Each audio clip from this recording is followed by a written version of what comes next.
Questions exploded inside Harry's head like fireworks, and he couldn't decide which to ask first. After a few minutes, he stammered, "What does it mean? They await my owl." "Galloping gorgons!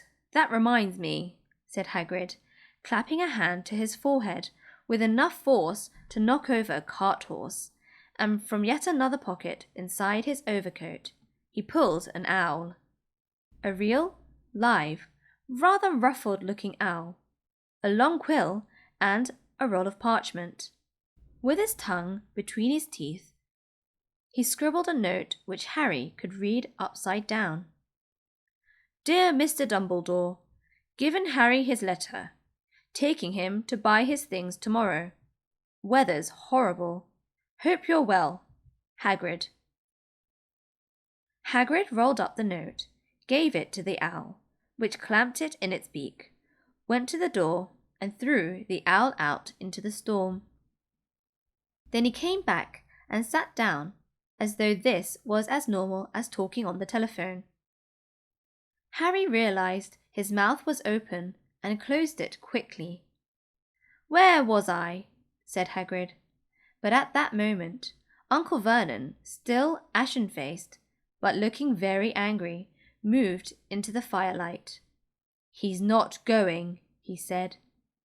Hagrid grunted. "I'd like to see a great muggle like you stop him," he said. "A what?" said Harry, interested. "A muggle," said Hagrid. "It's what we call non-magic folk like them. And it's your bad luck you grew up in a family of the biggest muggles I ever laid eyes on. We swore when we took him in we'd put a stop to that rubbish," said Uncle Vernon. "Swore we'd stamp it out of him. Wizard indeed." "You knew," said Harry. "You knew I'm a wizard." "Knew!" shrieked Aunt Petunia suddenly. "Knew! Of course we knew. How could you not be, my dratted sister being what she was? Oh, she got a letter just like that and disappeared off to that school and came home every holiday with her pockets full of frog spawn, turning teacups into rats. I was the only one who saw her for what she was, a freak. But for my mother and father, oh no, it was Lily this, Lily that. They were proud of having a witch in the family." She stopped to draw a deep breath and then went ranting on. It seemed she had been wanting to say all this for years. "Then she met that Potter at school, and they left and got married and had you. And of course I knew you'd be just the same, just as strange, just as abnormal. And then, if you please, she went and got herself blown up, and we got landed with you." Harry had gone very white. As soon as he found his voice, he said, "Blown up? You told me they died in a car crash." "Car crash?" roared Hagrid, jumping up so angrily that the Dursleys scuttled back to their corner. "How could a car crash kill Lily and James Potter? It's an outrage, a scandal. Harry Potter not knowing his own story when every kid in our world knows his name." "But why? What happened?" Harry asked urgently. The anger faded from Hagrid's face. He looked suddenly anxious. "I never expected this," he said, in a low, worried voice. "I had no idea. When Dumbledore told me there might be trouble getting hold of you, how much you didn't know. Harry, I don't know if I'm the right person to tell you, but someone's got her. You can't go off to Hogwarts not knowing."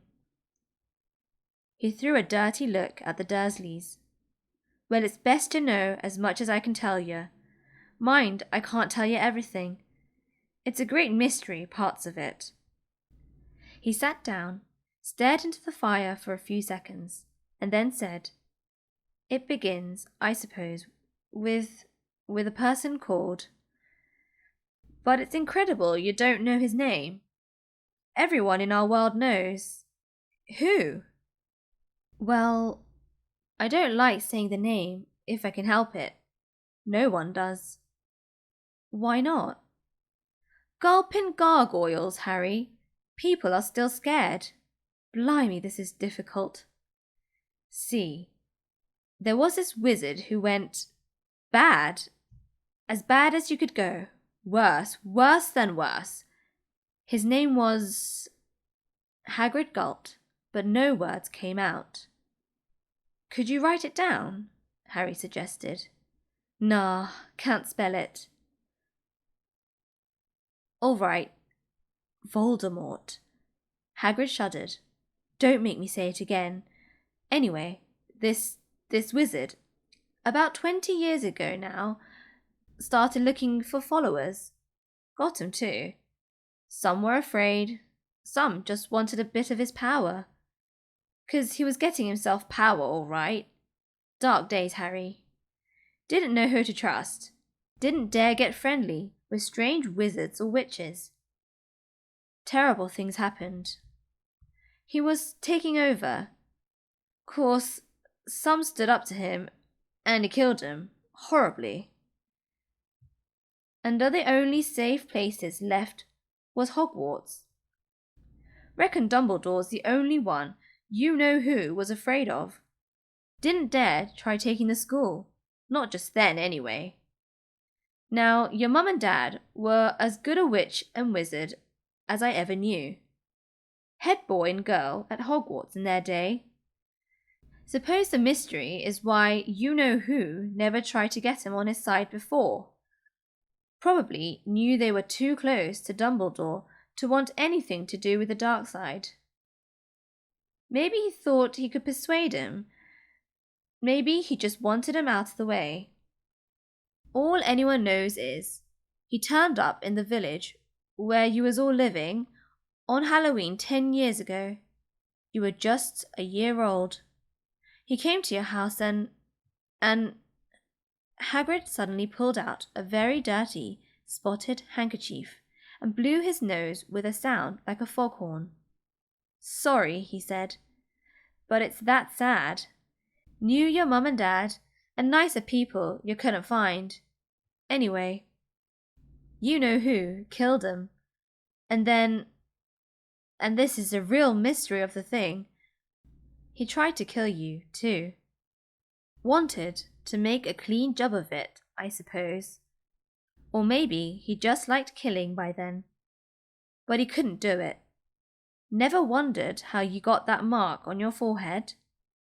That was no ordinary cut. That's what you get when a powerful, evil curse touches you. Took care of your mum and dad and your house, but it didn't work on you. And that's why you're famous, Harry. No one ever lived after he decided to kill him. No one except you. And he killed some of the best witches and wizards of the age. The McKinnons, the Bones, the Pruitts. And you was only a baby and you lived. Something very painful was going on in Harry's mind. As Hagrid's story came to a close, he saw again the blinding flash of green light, more clearly than he had ever remembered it before. And he remembered something else. For the first time in his life, a high, cold, cruel laugh. Hagrid was watching him sadly. Took you from the ruined house myself on Dumbledore's orders. Brought you to this lot. Load of old tosh, said Uncle Vernon. Harry jumped. He had almost forgotten that the Dursleys were there.